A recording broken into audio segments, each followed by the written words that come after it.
Halo teman-teman, pada video kali ini kita akan membahas tentang bullying di media sosial terhadap penerimaan diri dan persepsi anak muda, juga terhadap citra diri dan nilai-nilai kehidupan yang benar. Nah, hari ini saya tidak sendirian, saya bersama guru bahasa Jerman saya, yang dimana beliau ini pernah tinggal di Jerman selama beberapa tahun. Nah, saya mengundang beliau di podcast kali ini supaya kita bisa memiliki perspektif yang luas bagaimana cara pandang kita sebagai warga plus 62 dan bagaimana cara pandang masyarakat di negara maju seperti Jerman. Oke, silakan. Sebelum itu saya panggil Tante supaya conversation-nya lebih mudah. Silakan perkenalan dulu Tante. Oke. Halo semuanya, saya adalah guru bahasa Jermannya. Anak sains ya. Di sini kita panggilnya anak sains ya. Iya. Kita praktek dulu ya. Halo, wie geht es dir? Halo, good danke. Und Sie? Good. Vielen Dank. Oke. Ya, jadi mereka biar tahu ya, kita memang guru dan murid. Ya, oke. Oke, terima kasih sudah diundang di sini. Ya. Saya guru bahasa Jerman dan saya juga menulis tentang parenting tipis-tipis dan pegiat komunitas No Gadget No Cry. Oke. Guys, pada video kali ini kita akan membahas khususnya dalam mini seri yang berjudul Adolescence. Nah, di sini saya ingin tanya-tanya tentang film tersebut. Apa sih Tante latar belakang dari film tersebut? Oke, good.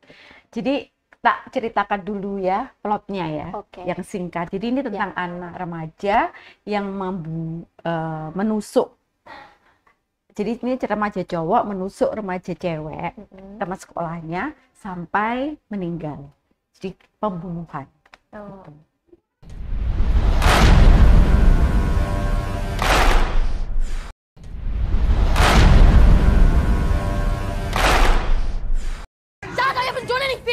He's a good kid. Jamie, I want you to listen carefully. Yeah? Describe each other as friends then. Is she dead then?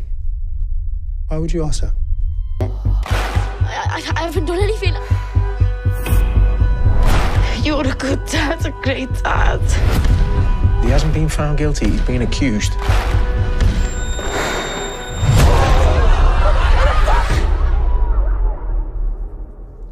What have you done? What am I not getting? Dad, you're not reading what they're doing. It's a call to action by the manosphere. 80% of women are attracted to 20% of men. You must trick them because you'll never get them in a normal way.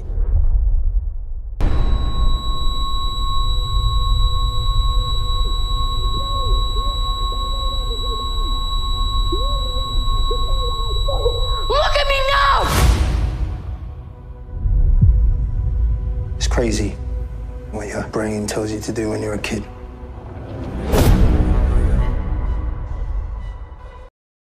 Nah, latar belakangnya seperti kita tahu itu tindakan yang sangat brutal ya. Tindakan di luar nalar loh, anak umur 13 tahun gitu kan, melakukan pembunuhan.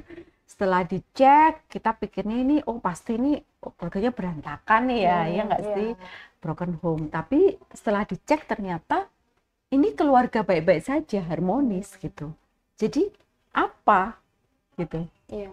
Jadi gimana kalau harmonis gitu, gimana bisa terjadi gitu ya? Nah, itu good question. Nah, ini yang akan dijadikan poin di film ini gitu ya.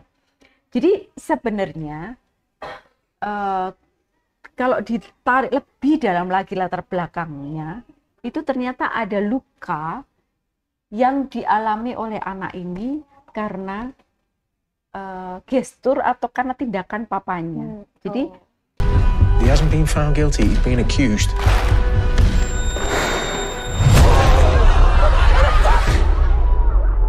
Sebenarnya Pak, dalam hal ini papanya juga nggak salah-salah amat. Dia bukan papa yang abusive, dia bukan papa yang kasar, dia bukan papa yang ignorant juga gitu. Tapi lebih ke anak ini itu merasakan papanya ini suka buang muka. Gitu ya. Kalau misalnya dia ini kalah sepak bola, buang muka. dia melakukan kesalahan yang konyol, terus ditawarkan teman-temannya, dia buang muka. Dan waktu dia diinterogasi polisi dan ketahuan, dia sebenarnya kan bilangnya menyangkal terus kan, dia nggak melakukan. Waktu ditunjukkan CCTV-nya, papanya itu kan kecewa ya sama dia. Nah, papanya melakukan apa? Buang muka. Jadi itu tuh membuat dia itu sewakit sekali, ya kan? Terluka dan dia merasa apa ya? Tidak berharga. Nah, itu yang menjadi titik poin.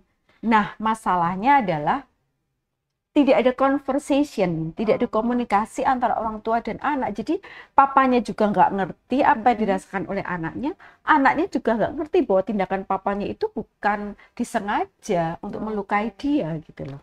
Jadi itu sebenarnya masalahnya gara-gara kurang conversation atau gara-gara media sosial? Ah, itu bagus.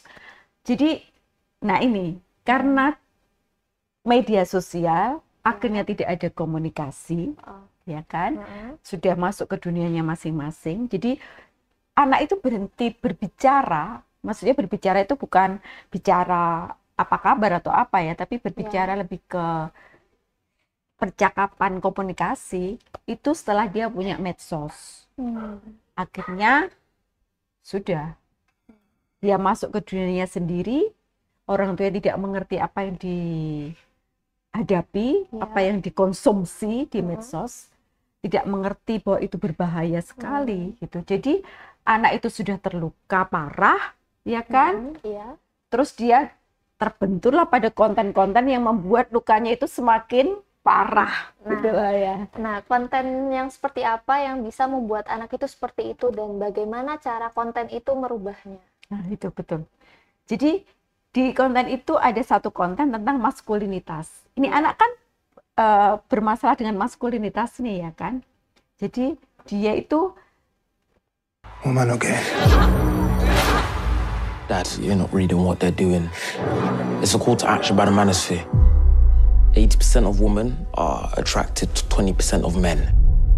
You must trick them because you'll never get them in a normal way. Mengalami citra diri yang sangat buruk. Persepsi tentang dirinya sangat buruk. Terus ada konten tentang 80-20. Jadi itu pandangan bahwa 80% cewek itu suka pada hanya 20% cowok. So sisanya yang 80% itu adalah loser kan. Dan dia merasa dia adalah 80% yang loser itu. Jadi itu membuat dia sangatlah apa sih namanya itu?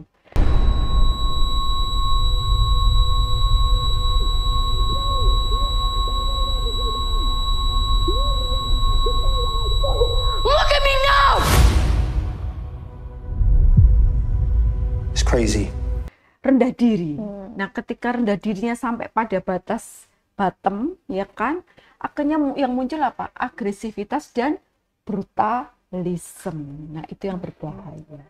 Nah, oke. Jadi setelah mendengar dari cerita adolescent tadi, gimana miskomunikasi dan juga kejahatan di media sosial. Nah, itu apa sih yang sebaiknya kita bisa lakukan untuk meminimalisir terjadinya hal-hal yang tidak diinginkan? Ya, betul. Satu, kita harus membatasi siapa saja yang boleh sebenarnya mengakses medsos. Itu penting kan ya? Yang nggak perlu, ya jangan. Ya. Yang kedua, waktu yang dihabiskan di medsos itu juga harus dibatasi, ya kan? Dan konten apa yang dilihat itu juga dibatasi. Ketiga, jangan lupa kita adalah the man behind the gun. Ya. Medsos itu hanya alat, gadget itu hanya alat, tapi kita lah yang menentukan apakah alat itu untuk melukai diri kita sendiri atau untuk melakukan sesuatu yang berguna. Jadi begitu ya, kita bisa mendapatkan banyak sekali pengalaman dan hal-hal yang bisa kita ambil petik dari film adolescent itu tadi.